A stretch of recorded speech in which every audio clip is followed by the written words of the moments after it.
À toi, je suis Myriam Alix, médium coach en développement personnel. Je vais te répondre à la question: est-ce que mon médium, mon voyant, m'a dit la vérité? C'est ce que nous allons voir dans cette petite vidéo.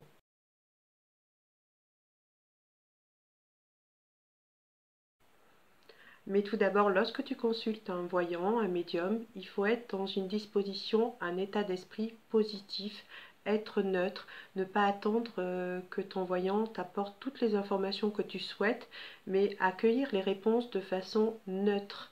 Y croire également, hein, croire à la voyance et être dans un état d'esprit apaisé et détendu. Lorsque l'on fait de la voyance, de la médiumnité, ce n'est pas une vérité absolue. On donne une guidance impossible dans un instant T, dans une situation T, avec une énergie particulière, instantanée, à un instant, mais en aucun cas c'est une vérité absolue. La différence entre l'intuition et la médiumnité, c'est que l'intuition, tout le monde peut en avoir.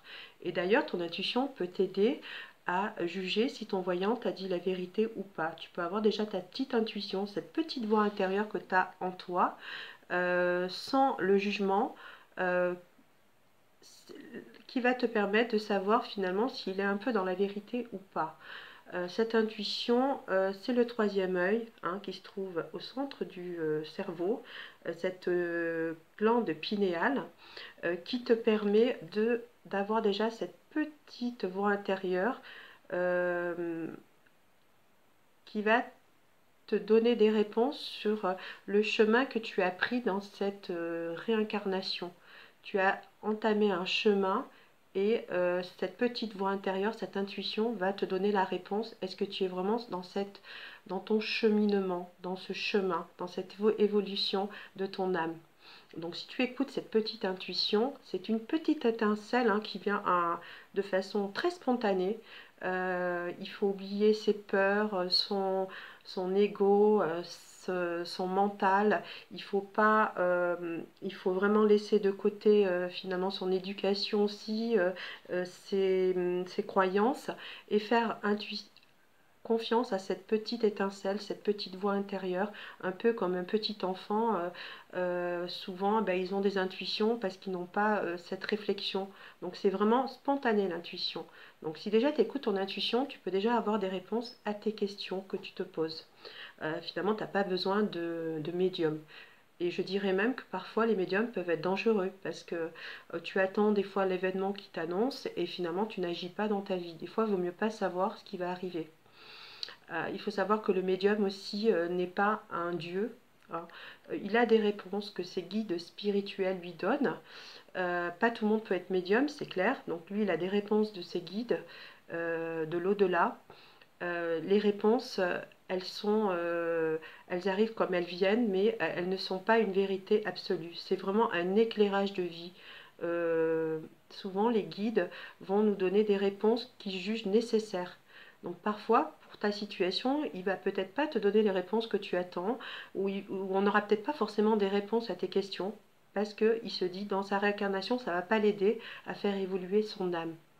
Du coup, on va avoir soit des réponses erronées, soit des réponses qui vont être décalées dans le temps. Il m'est arrivé que des consultants viennent en consultation pour me demander des questions. Je leur donne les réponses, je leur donne une période.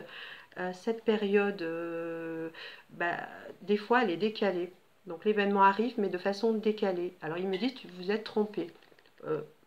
L'événement est arrivé, par exemple je leur dis en hiver ça va arriver, et ça arrive en hiver mais un an après. Donc parfois ça peut être décalé.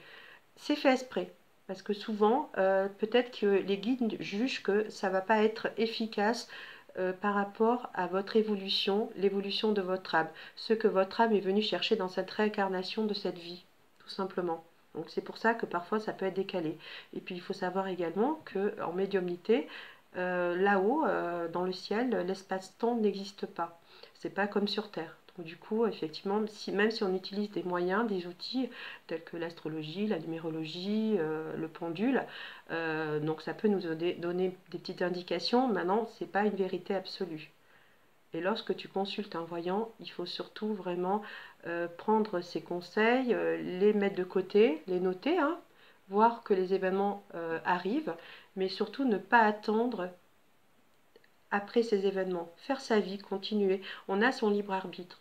Le voyant est juste là pour donner un éclairage possible, une guidance. En aucun cas, il est là pour te dicter ta vie et pour finalement te donner toutes les réponses à tes questions. C'est vraiment à toi à faire ce cheminement. On est là sur cette terre, cette réincarnation, dans cette évolution de notre âme. Et parfois, on est obligé de passer par des difficultés, mais on est venu sur cette terre pour surmonter ces difficultés. C'est pour ça qu'on n'a pas toutes les réponses possibles à nos questions, bien entendu. Donc vraiment, la voyance, c'est un guidage sur un instant T. En aucun cas, ça va vous donner une vérité absolue. C'est ce que je voulais dire dans cette vidéo. Donc on a tous de l'intuition, on n'est pas tous médiums. Par contre, si on écoute notre petite voix intérieure, on peut savoir si le médium a pu se tromper ou pas, ou si c'est à peu près plausible, est-ce que ça correspond à notre intuition. Donc vraiment se faire confiance, écouter son intuition intérieure, car, je le redis, on a tous de l'intuition. Voilà, donc c'est ce que je voulais te dire dans cette petite vidéo. Si tu as aimé cette vidéo, n'hésite pas à cliquer, à liker, à t'abonner à ma chaîne pour avoir toutes mes vidéos à venir en exclusivité. En attendant, je te souhaite de passer de bonnes fêtes de fin d'année et je te dis à très bientôt pour une prochaine vidéo. Prends bien soin de toi. Au revoir.